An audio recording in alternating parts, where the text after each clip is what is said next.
প্রথমবার বিসিবি নির্বাচনে অংশ নিয়েই বাজিমাত তামিম ইকবালের ৭৪ ভোটের মধ্যে পেয়েছেন সর্বোচ্চ ৭৩ ভোট। অনেকটা অনুমেয় ছিল কে হচ্ছেন সভাপতি, হয়েছেও সেটি। সবার সম্মতিক্রমে সভাপতি হয়েছেন তামিম ইকবাল, সহ সভাপতি করা হয়েছে ফাহিম সিনহাকে।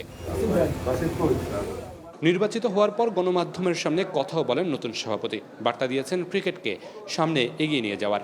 অনেকে অনেক ধরনের ট্যাগ দিচ্ছে, এটা অবশ্যই তাদের ব্যক্তিগত অপিনিয়ন। দেখি বাপের দোয়ার থেকে ক্রিকেটের দোয়া করতে পারি কি পারি না। আমাদের দায়িত্ব একটাই, আর ওই দায়িত্বর কারণে আমরা এখানে আজকে বসা।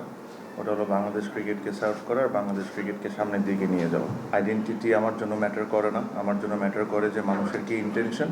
আমাদের ২৫ জন ডিরেক্টরের ইন্টেনশনটা যদি ঠিক থাকে আর রাইট ওয়েতে থাকে, এটাই আমাদের এই মুহূর্তে বাংলাদেশ ক্রিকেটের দরকার। বিসিবি নির্বাচনে ক্যাটাগরি 2-এ সর্বোচ্চ ৭৪ ভোট পড়েছে। বরিশাল বিভাগে ৬ ভোট আর খুলনা বিভাগে পড়েছে ১১ ভোট।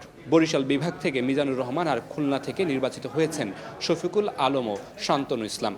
আমাদের উপরে যে অর্পিত দায়িত্ব ছিল, বিসিবির সংবিধান যে দায়িত্ব আমাদেরকে দিয়েছে, সংবিধান অনুসারে আমরা সেই দায়িত্ব পালন করেছি। সেজন্য আমাদের থেকে আমরা আপনাদেরকে বলতে পারি যে সুষ্ঠু, নিরপেক্ষ এবং স্বচ্ছ ভোট করার জন্য যাবতীয় ব্যবস্থা আমরা গ্রহণ করে আজকের এই ফলাফলে উপনীত হয়েছে। বিসিবি নির্বাচনে হাড্ডাহাড্ডি লড়াই হয়েছে ১২ নম্বর স্থান নিয়ে। সেখানে বোরহানুল পাপ্পুকে ১ ভোটে হারিয়ে নির্বাচিত হয়েছেন ডাক্তার শামীম।